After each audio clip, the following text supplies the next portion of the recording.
এই গাড়ি একটা কিনেছি রে, গাড়ি কিনেছি। এখন বন্ধু বান্ধব যদি গাড়ির জন্য মিষ্টি না খাওয়ায় তো কেউ বুঝতেই হবে না যে আমি একটা নতুন গাড়ি কিনেছি। দেখি ওদের কাছে কয়টা ফোন দিয়ে ডাক দি যে মিষ্টি টিষ্টি খাইয়ে যা। হ্যালো হ্যালো, তোরা কোন রে সব? তোমরা ওইদিকে ঘুরেই বেড়াও, ওইদিকে ঘুরিয়ে বেড়ে তোমার মিষ্টি খাওয়া লাগবে না। নতুন গাড়ি কিনেছি, এই গাড়ি উপলক্ষে যে মিষ্টি খাওয়াবো, তোমার সব করে চলে আয়, আইসে মিষ্টি খেয়া যা। তুই গাড়ি কিনেছিস, মিষ্টি খাবি?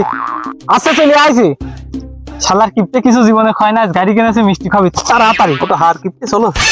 এই চলে আইছি তাড়াতাড়ি চ মিষ্টি ঘুরে বেড়াচ্ছে না। দাদা তোরা আগে যা, ও আরেকজন আসবি তো, ও আসলে বা সব একসাথে মিষ্টি খাতে যাবো না। ভালোই হয়েছে। হ্যাঁ, টাকাই দিয়ে কিনেছি, টাকাই দিয়ে কিনেছি। এই গাড়ি নাকি? হ্যাঁ হ্যাঁ, এই গাড়ি তো কিনেছি। গাড়ি তো ভালোই হয়েছে। হ্যাঁ, তো কত গাম্মা কিনেছে? ওই 3,50,000। এত টাকায় দিয়ে গাড়ি কিনলি, এখন আবার তুই মিষ্টি খাওয়াবি?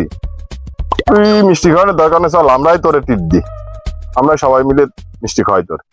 একটা ফোন আছে রে। হ্যাঁ হ্যালো, কি হয়েছে? কি? ও আচ্ছা ঠিক আছে, দেখতেছি। একটা কাজ তো হয়ে গেছে রে। কি হয়েছে? কাজ হইলো, ওই কালকে আমি বাজারটা আসতেছে একদম সাথে গুঁতো লাগেছিল। গুঁতো লাগার পরে এখন শুনতেছি ওর ভাই হইলো উকিল। ওর ভাই নাকি পুলিশ আমার ধরার জন্য খুঁজতেছে। আরে তো বিশাল বিপদ। তাই তো, চল তাহলে যাতে হবে জায়গায়। তো না রে, আমার কাজ আছে, আমার বাড়িতে গরু খাওয়া তোর এখন গরু খাওয়া বাজলো আবার।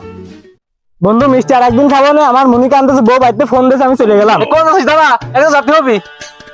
সবাই তো চলে গেল, এবার চল তাই তুই আর আমি যাই। বন্ধু আজকে আর মিষ্টি না খাই, চল। তোর সমস্যা হয়েছে যেহেতু, দুজন মিলে সমস্যাটা আগে দিই। ভাই যে একজনের গরু খাতে গেল, একজনের বলে বাড়িতে ফোন দিল, এই হলো বন্ধুর পরিচয়। বিপদে বললে সবাই চলে যায়। তাহলে বন্ধু চলো যাই, আমরা দুজন আগে দেখে যাতে আসি। হবে তাহলে। আসলে বিপদে কিন্তু বন্ধু চেনা যায়। আমি এখন বুঝলাম যে তুই আমার আসল বন্ধু।